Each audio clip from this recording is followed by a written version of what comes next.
It's the Real News Network. I'm Sharmini Pires coming to you from Baltimore. President Donald Trump arrived in Brussels on Wednesday, where he is attending a summit of NATO member countries. This is a part of a three-country trip to Europe, and he will be heading to Britain next for a state visit with Prime Minister Theresa May, followed by a trip to Helsinki, Finland, where he will meet with Russia's President Vladimir Putin. In the lead up to Trump's visit, Donald Tusk, the president of the European Council, tried to warn Trump about the importance of the NATO alliance. Let's listen. Dear President Trump, America does not have and will not have a better ally than Europe. Today, Europeans spend on defense many times more than Russia and as much as China. Dear America, appreciate your allies. After all, you don't have that many. Dear Mr. President, please remember about this tomorrow when we meet at the NATO summit, but above all when you meet President Putin in Helsinki. It is always worth knowing who is your strategic friend and who is your strategic problem. Well, Trump shot right back just before leaving for Belgium. Well, we do have a lot of allies, but we cannot be taken advantage of. We're being taken advantage of by the European Union. We lost $151 billion last year on trade. And on top of that, we spend at least 70% for NATO. And frankly, it helps them a lot more than it helps us. So we'll see what happens. Another issue that Trump raised when he arrived. Why are countries in NATO, namely Germany, having a large percentage of their energy needs paid, to Russia and taken care of by Russia? Now, if you look at it, Germany is a captive of Russia because they got rid of their coal plants, they got rid of their nuclear. They're getting so much of the oil and gas from Russia. I think it's something that NATO has to look at. I think it's very inappropriate. You and I agree that it's inappropriate. I don't know what you can do about it now, but it certainly doesn't seem to make sense that they pay billions of dollars to Russia, and now we have to defend them against Russia. Immediately upon arriving in Belgium, Trump caused plenty of controversy by repeating his main complaint about NATO allies, that they do not spend enough on defense. According to a 2014 NATO resolution, member countries are supposed to spend at least 2% of their GDP on defense by 2024. However, many member countries are still significantly below that threshold. And joining me now from Oslo, Norway, to discuss Trump and the NATO summit is Eirik Vold.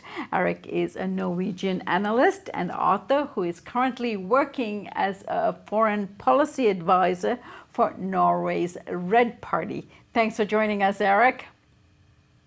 It's a pleasure to be here. Now, this was a very interesting comment on the part of Donald Trump, particularly given what's going on at home in relation to Russia's alleged involvement in the U.S. elections here in 2016. And of course, because of the upcoming meeting with Vladimir Putin in a few days. Now, he charges here that Germany is becoming beholden to Russia for its energy needs. And why do you think Trump is so upset and concerned about this?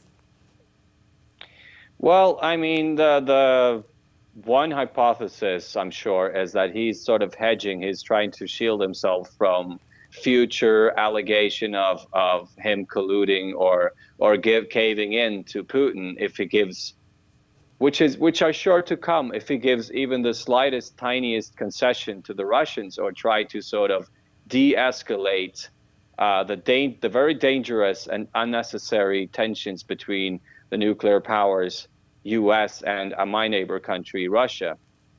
So I'm sure that's one hypothesis. Now, I think a more compelling hypothesis is simply that Trump is being just as he's being a salesman for the U.S. arms industry when he's pushing Europe to increase its military spending, and particularly buy U.S.-made weaponry, he's speaking on behalf of the U.S.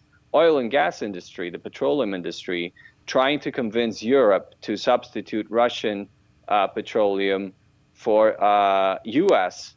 gas, and basically capturing the European market for U.S. gas exports. That is a more compelling hypothesis. Now, let's keep in mind that I think that Trump can better be understood as a businessman than as a person who is particularly ideological when it comes to international relations. And in this case, I don't think it's particularly interesting to see his personal opinion on Putin doesn't really count, because Trump wants he probably wants a more constructive relationship between the US and Russia, but he doesn't necessarily want a constructive relationship between Europe and Russia, because that relationship would mean further economic relations between Europe and Russia, and it would mean a bigger difficulty, it would mean an obstacle, as particularly the Nord Stream pipeline, which he's talking about, will mean an obstacle for U.S. petroleum exports to Europe. So I think what we're seeing here is Trump, the oil industry and arms industry salesman, and that's both in the case of his demand, his complaints about Europe's military spending, and his to some very surprising rant against German imports of Russian energy resources. Trump's main complaint here that NATO partners are not spending as much as the US, and that they should pay what he calls their fair share. What's the reality of the situation? Well, the numbers really speak for themselves in the sense that the U.S. does spend a significantly higher proportion of its GDP on military spending than the European nations. I think that the number that Trump cited was correct. The U.S. currently, even though the U.S. accounts for around 50% of the NATO allies' GDP combined, it spends around 70% of the whole NATO area's military spendings. So in that sense, he's right. Now the big question is really, does that mean that Europe should adjust to the U.S. levels? Should Europe rise its military spending to please Donald Trump and his U.S. allies? I think that's a whole different question. And also, especially if we enter into the discussion about who does the NATO benefit? I mean, that's a long historic discussion, but if we let's just have a quick look at NATO's two last interventions that were Afghanistan, the regime change war in Afghanistan, and the regime change war in Libya. Both of these wars have caused massive havoc in Europe's immediate neighborhood. We are talking about a massive increase in Islamist terrorism right outside the doorsteps of Europe, and a huge refugee crisis. Now, of course, those countries who were invaded are the principal victims, and the refugees are the principal victims of this. But let's not forget that this has also had a very high price for Europe in terms of a sharp increase in the number of Islamist terrorist attacks, out of which many originated from Libya lately, for example, and a sharp increase in refugees. And the refugee crisis that Europe has not really been able to handle in a constructive way, leading partially to a rise in right-wing populism in Europe. So Europe has paid a very big price, whereas the war hawks in Washington have planned these military adventures from a very safe distance, and with the whole Atlantic Ocean shielding them from all those adverse consequences of these military adventures, illegal military adventures in the case of Libya at least, with no UN approval, Security Council approval.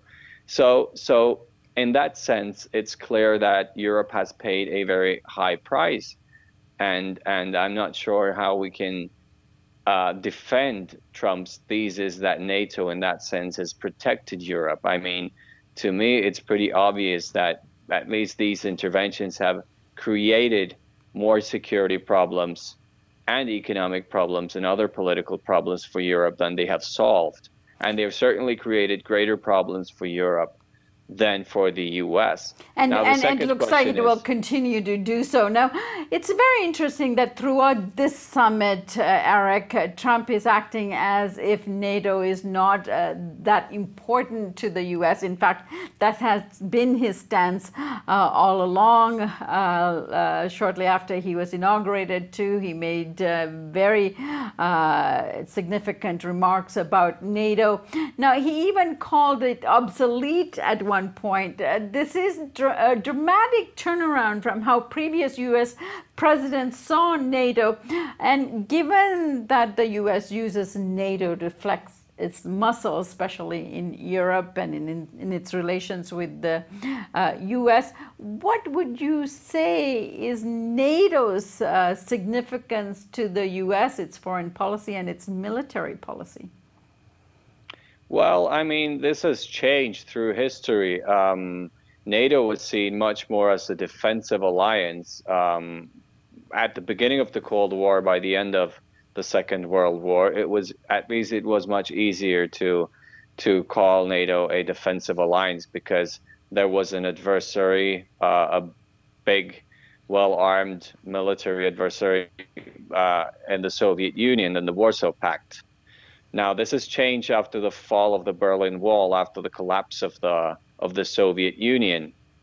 At that point, NATO's sort of reason to exist changed. It had to change because the main enemy, the main threat that held NATO together disappeared, at least temporarily. So then you had terrorism as the big threat. But NATO worked, even in the 90s, NATO worked in many cases as a way of sugarcoating U.S. Military aggression. For instance, in the case of Yugoslavia, where it was difficult or it was impossible for the U.S. to get UN Security Council backing for some of its military actions. But then you had NATO step in to at least give it a veneer of being a multilateral military action and not a unilateral U.S. military aggression.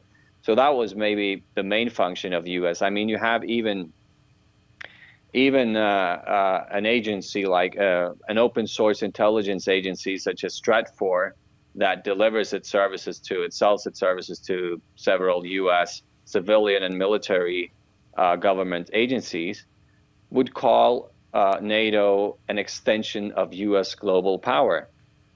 So I don't think there's any doubt that NATO's function has been to prop up U.S. global hegemony, at least for a big part of its existence, especially after the Cold War. And Eirik, generally speaking, leftist parties and movements in Europe would like to see less military spending, and in many cases have even called for dissolving NATO altogether. Should they welcome Trump's criticism as a step forward towards that mission, or could his criticism trigger greater military spending, as some countries have done, actually Germany and Canada? Well, I don't think Trump is really the kind of president who can easily convince the European left about anything. I mean, due to his style and his politics on other issues. So he's definitely not the perfect salesman, at least not when it comes to the European left. Now, he is able to put significant pressure on European governments, and I do not rule out the possibility that he might be able to pressure our governments into increasing their military spending, which is a serious issue. I mean, here in Norway, we don't necessarily want to decrease military spending a lot. It's more a question about how we spend it, about do we spend it on extremely expensive US military equipment that is specifically designed to draw Norway or other NATO countries into US-led regime change wars against other countries, or do we spend it on maintaining a stable, adequate defense, which is what defense is about, military forces that are able to defend our territorial integrity. That's the question. Now, if you go further south in Europe, where you have serious, I would say even humanitarian crisis, such as the case in Greece, and serious economic and social crisis in Italy, in Spain, partially in Portugal, and in those countries, any kind of increased military spending is not going to be popular. And especially since the boogeyman that is used to justify this increased military spending is Russia, which is a country that most people in those countries do not perceive as an imminent threat at all, or not even close to it. All right, Eirik, I guess this will be unfolding over the next few days. I've been speaking with Eirik Vold from Oslo, Norway, and we've been discussing the NATO summit. Eirik is a Norwegian analyst and author who is currently working on foreign policy with Norway's Red Party. Eirik, I thank you so much for joining us today. It was a pleasure. And thank you for joining us here on the Real News Network.